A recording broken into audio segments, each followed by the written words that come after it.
that is the only thing that we can do right now, especially if you're in the retail environment, is push content.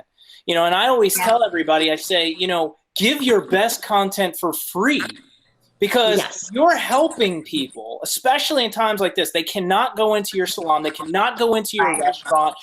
Teach them how to cook the recipe that they enjoy. Teach those things, They're still, when the market picks up, they're going to want to go back to you and have you do it, because they don't want to do the dishes, right? They don't want to be stuck doing their own hair. They don't want to dye their hands orange, It's like, so the fact that you are willing to give that information for free is going to give you that upper hand. And the fact that you're on social media and pushing content is going to make you still stay relevant during these times when a lot of other people are going to cave and close their doors and throw their hands up and say, well, I can't have anybody in my shop right now, so I guess that's it. And no, it's not it. You can get on social media and still push out content.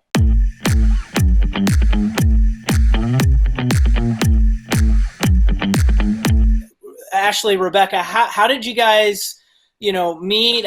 Give me some background on both of you guys, and how did you guys start Salon Bellezza? So I had done hair for, at that point, probably 22, 23 years. Desired to start my own salon, because mainly the industry had been really good to me. And I wanted to create a place where I could have other stylists who could experience the same thing in my industry. It's an amazing industry. I mean, you can take it anywhere, especially with the entertainment industry being here in Atlanta. And it can be as little or big as you want it. And so I really wanted to create a salon where I helped other stylists who were like me grow and, as corny as it sounds, really like realize their dreams and fulfill the need to be creative. So that's really how I started it. And then Ashley came on board after about 5 years. And she just couldn't be more chill and never quit. Everybody loves her. And about a year and a half ago, I really felt the need. I had been feeling the need, but I really felt the need to find someone to partner with who, in all honesty, was maybe a little bit younger and could speak to some of the younger people that were coming on board in a way that I probably, was lacking. And I asked Ashley, hey, would you want to be a partner? And she's like, yeah, absolutely. So, which surprised me. Yeah, it totally surprised me, because I had thought two options. You can play a bigger role, or you could be, a partner. And I didn't think she would take me up on that. And the very next day, she's like, yeah, I like that. And I'm like, really? Yeah. So we went forward from there. Yeah. Awesome. So what about your background, Ashley? So I was, let's see, I've been doing hair for 6 years, so I'm a little bit behind Rebecca, a lot behind, but got introduced to Salon Bellezza through a friend actually on Facebook. It was a post that she was like, we're hiring. And I was like, gosh, well, I was in Kennesaw. We weren't getting much foot traffic, and it was my first year out of school. And I was like, now's my time. I'm going to do it. So I adventured out to Roswell, met Rebecca, saw the salon, and I just fell in love. And she's been a great mentor and hasn't steered me wrong yet. And I was like, never were my intentions to end up with where I am now, but it just fell into place, and it was the best decision I could have made. And she's a great partner. I can learn a lot from her, and we just get along very well. So it's been good. Awesome. So talk about, there's a lot of salons out there, and actually it's funny because my family used to build salons, right? So they used to design it. They worked with Cara Belmont and some of those other manufacturers, and I think one of my family members built Elizabeth Taylor's salon in her home or something like that. Yeah. So I had a little, my family history has a little bit, but let's talk a little bit about the industry. So how has it changed in the last few years? What are some things that you guys experienced and seen? So, thanks to Instagram, thanks to Prime, everybody is so conditioned now to instant gratification. And So really the industry had to evolve, whereas maybe you needed to grow your hair out before, extensions have come into play. So like I want long hair now. I don't want to wait. Too. You know, we've got extensions for that. Or I got a crazy question. Can men get extensions if they have short hair? I do have a special type that's and I strategically placed, they'll work. Okay. Yeah, so that can be an option. But yeah, so nobody wants to wait for anything. So there's that, and that has just exploded, that part of the industry.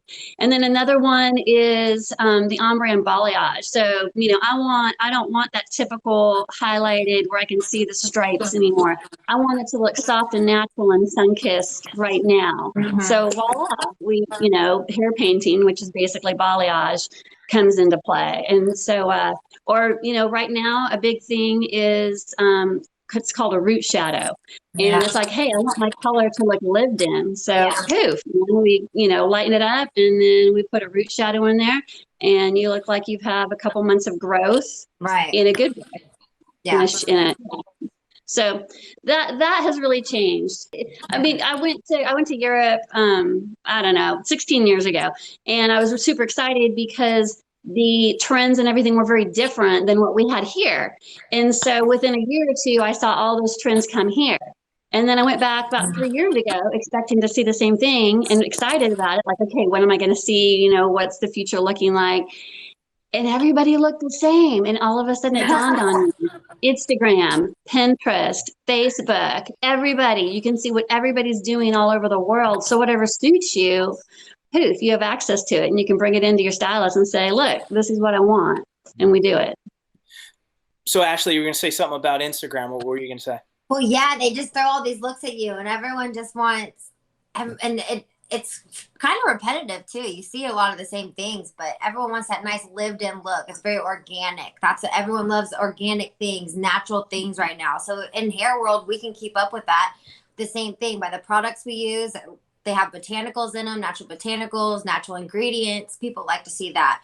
Also, when we teach, then we have to learn how to teach it to them so they can create these looks again, because now online there's so many tutorials and they can learn it from anyone, but you want them to want to come to you, so you need to stay on top of that to teach to them.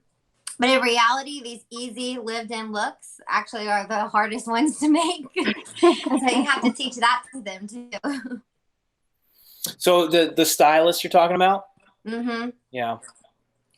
Well, us as stylists need to teach our clients how to recreate those looks. So they could do it by themselves at home and okay. Correct. So let's talk a little bit about adapting to change and stuff like that. So obviously at the time of this recording, you know, one of the reasons why we're all at home and not in the studio is obviously the coronavirus and stuff like that. So how are some things that you guys are doing? How are you guys adapting to the change? You know, about 3 years ago, I started selling these little touch-up kits. And it was really, they're just little cosmetic pots that we put a little bit of pigment, a little bit of developer in. And it was mainly for this client back to, you know, instant gratification. Maybe I'm not going to see him for 4 weeks, and in 3 weeks they have a wedding to go to. So I started selling these things to them so that it was their personal formula, and they wouldn't feel the need to mess with other hair color.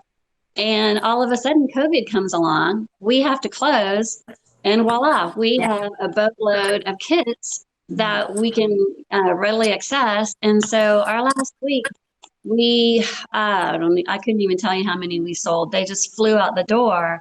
And so we're able to accommodate our clients right now while we're all hibernating at home. And we don't need to worry about them going to the grocery store and making a mistake or, you know, causing something that is going to cost them more money to fix. So that was just really like a happy little accident that happened with it. Yeah. So having a retail aspect, so they can order online and have it shipped to them and stuff like that.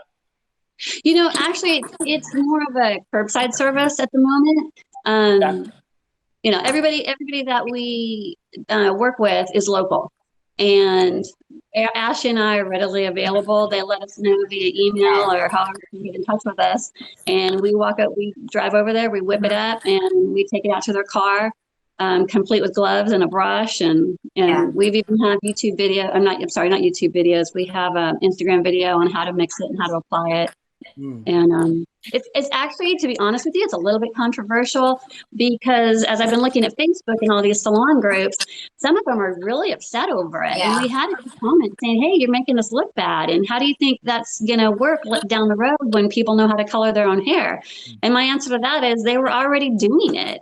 If they weren't going to come and see me in 4 weeks and they had something to do in 3, they were doing something to upset the whole flow of my mojo on their hair. And so I was just feeling a need. And so really that's just what I put out there was, look, this feels a need.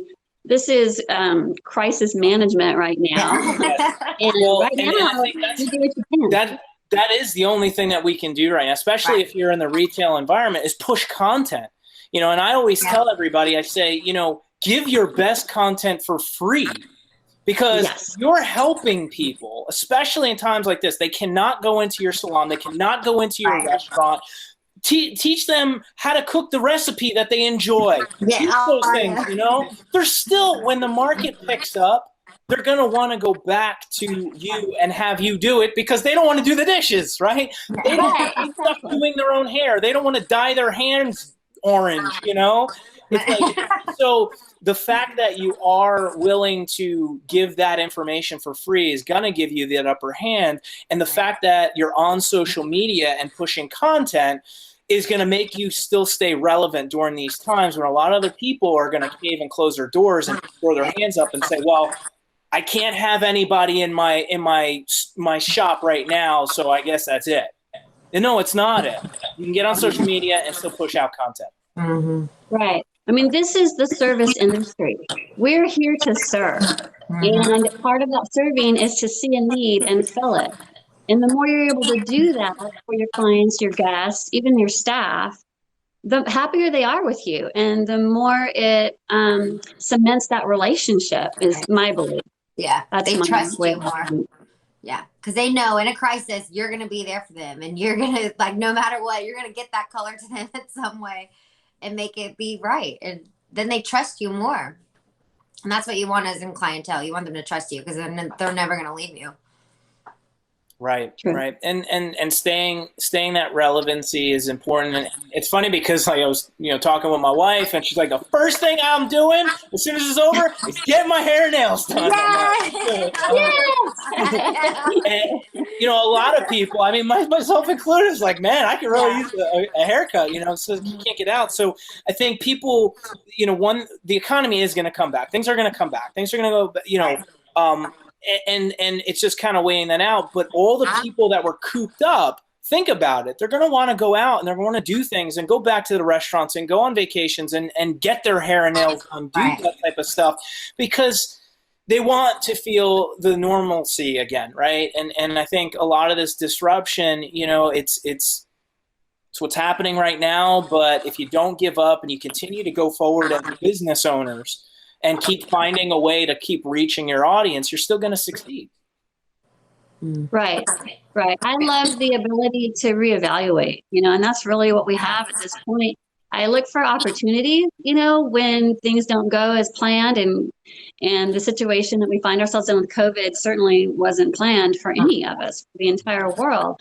And so I do like to kind of sit with that and go, all right, what's the opportunity? The opportunity is really, if you look at it, you have a second chance. Or you have another chance at recreating something. It's a do-over, and life rarely gives you do-overs. And that's kind of what I see right now is we have a do-over. A fresh start. A fresh start. So what keeps you guys excited and growing as stylists? I'll go first. Me as a stylist, what keeps me growing is the different products we have that come out, knowing about them because it gives me more to talk about with my clients and keeps them educated. Everything, social media really keeps you motivated because it keeps you on your toes. I mean, there's just so much coming out there and there's so many people sharing tutorials and sharing knowledge with you that it's just motivating to always be doing better and wanting more. So that's what kind of helps motivate me to keep on top of it. And then we also have younger stylists that come in, and they have learned things that we haven't learned, and keeping up with them, that always helps too. They always keep you wanting to know more and learning more and getting more creative, and they have their what ifs and try this and try that, and then you all just try it together and you learn and bounce off of each other. And that's kind of my motivation, is the people around me and the social media around me. Collaborative and connecting. Yeah, definitely. And I'd say for me, it's changed over the years. It started out as the ability to express my creativity and make people happy. And then as I began to make a living and have more responsibilities, then, you know what, even though I enjoyed it, it was kind of about the money.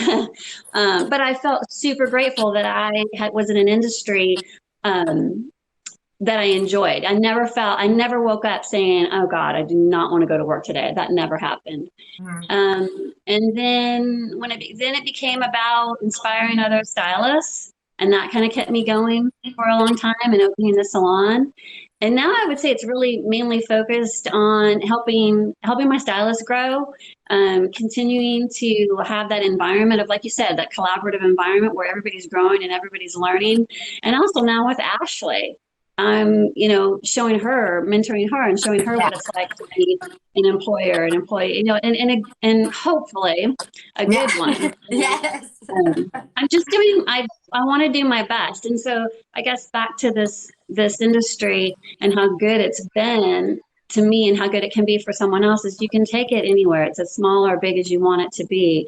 And I continue to just find things, areas of growth that I want to, branch off into. And so now it's about the people who work for me, along with obviously the my guests that sit in my chair and what is fulfilling their needs and helping Ashley grow as well. I think though your guests, like your clientele has been with you for a long time, and they love to see us all come in, and they love to be like, oh, who's that? And who, like, they love that. So they love to see you grow and to see what you do for us as well. Like, you can definitely see that. And that's cool to see as well. Yeah. The good energy feeds off of each other, and that's great. Mm-hmm. Yeah. Good energy creates more good energy. Yeah, it's part of the culture. It's like every business has has a culture. And especially inside a salon. I mean, you guys are all together every day, and I'm sure some great conversations happen. There's really nothing you can do when you're stuck in a chair for a few hours, right? Really good conversations. So having that connectiveness, I could see being extremely important in the culture in your industry. So in closing, if there was one piece of business or leadership advice that you would give to somebody that is looking to step into your field or become a stylist or own their own shop one day, let me hear from each of you guys. What would that be? Be prepared to work harder than you've ever worked before. But, don't be afraid of that. Embrace it. And I just keep going back to, this can be as big or little as you want it to be. But if you're willing to step into owning a salon and employing other people and influencing them, embrace it with your whole heart. Just pour your whole heart into it. And you really, honestly, you can't go wrong with that, as long as you're led by your heart. What about you, Ashley? Mine would be, don't let that fear get you and get in the way of what you want to do. And my favorite quote and line that I've had since hair school is fake it till you make it, and just keep your head high and just go on like you can and enjoy it. It's fun. The people you get to meet and the things you get to do not everyone gets to do that. Like, we get to hang out with people all day. It's so fun if you take it and you take it seriously and you do it right. It's a good time. Well, ladies, thank you so much for your time. It was really good information. How can people reach you guys? So you can go through our website, www.salonbellezza.com, and Bellezza is spelled Bellezza. We monitor our emails all the time. You can book online through salonbellezza.com. You can always contact us through Instagram as well. We monitor that constantly. And you can always pick up the phone once we're open again. Awesome. Rebecca, Ashley, thank you so much for your time. Thank you so Thank much. you very much, Chris. Thank you. We really appreciate it. Yep. Hey guys, thanks for tuning into the episode. If you guys enjoyed it, show some love, give me a thumbs up, and subscribe. Also, make sure you check out our exclusive CLevel group on Facebook.